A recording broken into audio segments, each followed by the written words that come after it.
नमस्कार, स्वागत है आप सभी का द प्रिंट लाइन्स में। चलिए नजर डालते हैं आज की 5 अहम खबरों पर। लोकसभा चुनाव के मद्देनजर राजस्थान के टोंक सवाई माधोपुर में प्रधानमंत्री नरेंद्र मोदी ने सभा को संबोधित करते हुए कांग्रेस पर जमकर हमला बोला। साथियों, अभी परसों जब मैं राजस्थान आया था तो मेरा एक 1.5 मिनट का भाषण, 90 सेकंड का भाषण, और मैंने कुछ सत्य देश के सामने रखा और पूरी कांग्रेस और इंडी गठबंधन में ऐसी भगदड़ मची है, ऐसी भगदड़ मची है। मैंने सत्य रखा देश के सामने। कांग्रेस आपकी संपत्ति छीनकर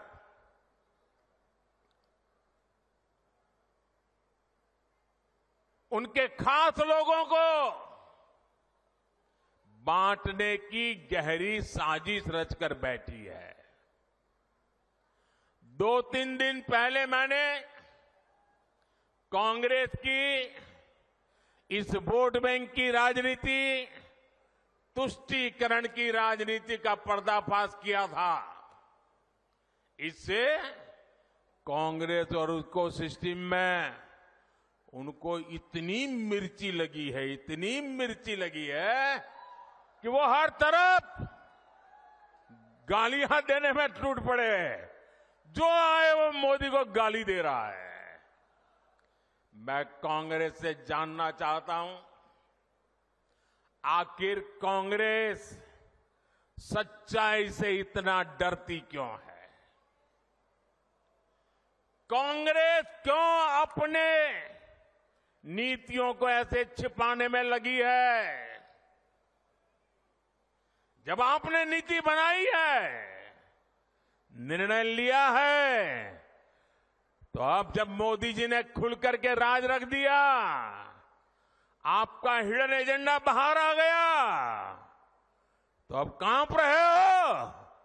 अरे हिम्मत है तो स्वीकार करो, हम आपसे मुकाबला करने के लिए तैयार हैं। गौतम बुद्ध नगर संसदीय सीट के बिसाहड़ा गांव में आयोजित जनसभा को संबोधित करते हुए रक्षा मंत्री राजनाथ सिंह ने विपक्ष पर हमला बोला। अब एक बात शुरू कर दिया। बहनों भाइयों, आपको अखबारों के माध्यम से जानकारी मिली होगी कि गुजरात में, सूरत में हमारा एक कैंडिडेट निर्विरोध जीत गया। भारतीय जनता पार्टी के जीतने का सिलसिला प्रारंभ हो गया है और कांग्रेस के लोग और दूसरी राजनीतिक पार्टियां कह रही हैं यह लोकतंत्र के लिए खतरा है। मैं यह पूछना चाहता हूं, कांग्रेस के दोस्तों को कहना चाहता हूं, विरोध पक्ष के लोगों को कहना चाहता हूं, जनता की आंखों में धूल झोंक कर राजनीति मत करो। जनता की आंखों में आंख मिलाकर राजनीति करो। हिम्मत है तो। आपकी भी हुकूमत थी, कई बार सांसद निर्विरोध चुने गए। आपके सांसद यदि निर्विरोध जीत जाएं तो लोकतंत्र मजबूत हो गया, और हमारा एक सांसद निर्विरोध जीत गया तो लोकतंत्र कमजोर हो गया। उत्तर प्रदेश के मुख्यमंत्री योगी आदित्यनाथ ने कांग्रेस पर जमकर हमला किया है। मुख्यमंत्री योगी आदित्यनाथ ने लोकसभा के चुनाव के दौरान कांग्रेस की ओर से देश की जनता के लिए किए जा रहे वादों को लेकर कांग्रेस को उसका इतिहास याद दिलाया। देखिए, गरीबी हटाओ, ये 1970 के दशक में कांग्रेस ने नारा देश को दिया है। गरीबी कभी हट नहीं पाई। कांग्रेस 6 दशक तक इस देश के अंदर, 6 दशक से अधिक समय तक उन्होंने देश के अंदर शासन किया, और इन 6 दशक से अधिक समय तक दादी से लेकर के पोते तक उसी नारे को लगा करके देश की जनता की आंखों में धूल झोंकने का कार्य कर रहे हैं। सही मायने में अगर देखा जाए तो गरीबी हटाने और गरीब कल्याणकारी योजनाओं को ईमानदारी से प्रत्येक तबके को चेहरा देख करके नहीं, ईमानदारी के साथ बिना भेदभाव के हर व्यक्ति तक शासन की योजनाओं को, गरीब कल्याणकारी योजनाओं को, जनधन अकाउंट से हो, फ्री राशन की सुविधा हो, 5 लाख रुपए की स्वास्थ्य बीमा का कवर हो, हर घर में शौचालय बनाने का हो, हर घर में नल देने का हो, या फिर 4 करोड़ परिवारों को मकान देने का हो। अगर आप देखेंगे एक लंबी श्रृंखला है ये। 80 करोड़ लोग 4 वर्ष से लगातार फ्री में राशन की सुविधा का लाभ प्राप्त कर रहे हैं।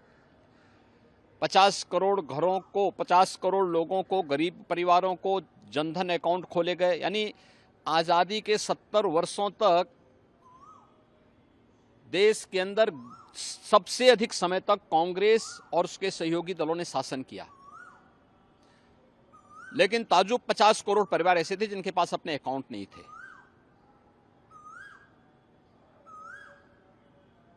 4 करोड़ से अधिक परिवार ऐसे थे जिनके पास अपना आवास नहीं था। 60 करोड़ परिवार ऐसे थे जिनके पास उपचार के लिए संसाधन नहीं थे, दवा के लिए पैसा नहीं था। 2.5 करोड़ परिवार ऐसे थे जिनके घर में बिजली नहीं जल पाई थी आजादी के बाद भी। 10 करोड़ से अधिक परिवार ऐसे थे जिनके पास रसोई का गैस के कनेक्शन नहीं थे। इतने लोग अगर कांग्रेस के कुशासन के कारण देश के अंदर वंचित थे तो इसका दोषी कोई और नहीं, कांग्रेस और उसके साथ के सहयोगी हैं, उसके पार्टनर हैं, जिन्होंने देश की जनता जनार्दन को बदहाल रखा। कांग्रेस नेता पी चिदंबरम के बयान पर केंद्रीय गृह मंत्री अमित शाह का बयान सामने आया है। उन्होंने क्या कुछ कहा, सुनिए। 60 के दशक से कांग्रेस ने अपनी अपीसमेंट की पॉलिटिक्स को चुनाव जीतने का हथियार बनाया। इसके खिलाफ हम सालों से संघर्ष कर रहे थे। 2014 से नरेंद्र मोदी जी ने डेवलपमेंट का एजेंडा जनमानस के बीच में सेट भी किया और उसके आधार पर चुनावों की देश में शुरुआत हुई। कांग्रेस को बहुत तकलीफ पड़ रही है डेवलपमेंट के एजेंडे पर, विकास के एजेंडे पर चुनाव लड़ने में। लगातार वो पराजित हो रही है। फिर से एक बार अपीसमेंट की पॉलिसी के आधार पर वो आगे बढ़ना चाहती है। चिदंबरम ये नहीं कहते हैं कि सीए में क्या बुराई है, हम सीए हटा देंगे। क्यों हटाना है? क्योंकि उनको अपनी माइनॉरिटी की पॉलिटिक्स करनी है, माइनॉरिटी वोट बैंक को मजबूत करनी है। भारतीय जनता पार्टी अपने सिद्धांतों पर अटल है। हम किसी के साथ अन्याय नहीं करेंगे, सबके साथ न्याय करेंगे, परंतु तुष्टीकरण भी किसी का नहीं करेंगे। इस नीति पर हम आगे बढ़ रहे हैं और सीए से इस देश में बहुत बड़ी तादाद में पड़ोसी देशों से आए हुए रिलीजियस माइनॉरिटी, हिंदू, बौद्ध, जैन, सिख, इस सभी को नागरिकता मिलती है, सुरक्षा मिलती है। मैं नहीं समझता इससे कांग्रेस को क्या आपत्ति है। सीए से किसी का नागरिकता जाना नहीं है, ये भ्रांति फैला रहे हैं और अपीसमेंट की पॉलिटिक्स कर कर चुनाव जीतना चाहते हैं। मैं चिदंबरम साहब को इतना ही कहना चाहता हूं कि आपका ये इरादा कभी पूरा नहीं होने वाला है। देश की जनता अब कांग्रेस पार्टी को भली भांति जान चुकी है। जहां तक 3 कानून का सवाल है, चिदंबरम स्वयं कमेटी में थे। उन्होंने कई बार ये 3 कानूनों के बारे में कमेटी में चर्चा करते वक्त काफी अच्छे सुझाव भी दिए, सराहना भी की। 3 कानून से देश की क्रिमिनल जस्टिस सिस्टम दुनिया में सबसे आधुनिक बनेगी और 3 साल में ज्यादा से ज्यादा हर एक व्यक्ति को न्याय मिलेगा। कांग्रेस नहीं चाहती कि इनके सामने जो करप्शन के मुद्दे हैं, करप्शन के केस हैं, वो कभी भी अंजाम तक पहुंचे। उनको न्याय लंबित हो, उसमें इंटरेस्ट है। मगर भारतीय जनता पार्टी की पॉलिसी स्पष्ट है, नरेंद्र मोदी जी की पॉलिसी स्पष्ट है। हर नागरिक का कम से कम समय में न्याय पाने का संवैधानिक अधिकार है, वो देने के लिए हम कटिबद्ध है। कांग्रेस न सत्ता पर आनी है, न इनको ये फैसले करने हैं।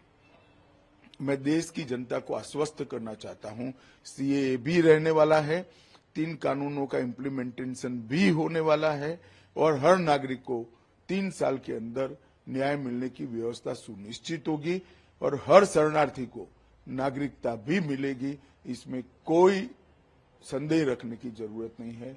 और मैं तो कांग्रेस के नेताओं को सलाह भी देना चाहूंगा कि बहुत बार हार चुके आप चुनाव, अपीसमेंट की पॉलिसी से बाहर आइए और विकास के एजेंडे पर परफॉर्म करने का प्रयास करिए। आज पूरे देश में हनुमान जयंती की धूम है। इसी बीच हनुमान जयंती के अवसर पर भक्त बड़ी संख्या में अयोध्या पहुंचे। हनुमानगढ़ी में श्रद्धालुओं का उत्साह देखा जा सकता है। हनुमानगढ़ी में महाबली के दर्शनों के लिए सुबह से ही लोगों में होड़ लगी है। प्रभु हनुमान जी की आज जयंती है। आज जितने भी भक्त यहाँ आए हुए हैं सब लोग अपनी मनोकामना लेके आए हुए हैं और सबकी मनोकामना पूर्ण करेंगे हमारे प्रभु हनुमान जी और प्रभु श्री राम जी। ऐसे ही और भी खबरों को देखने के लिए बने रहिए द प्रिंट लाइन्स के साथ।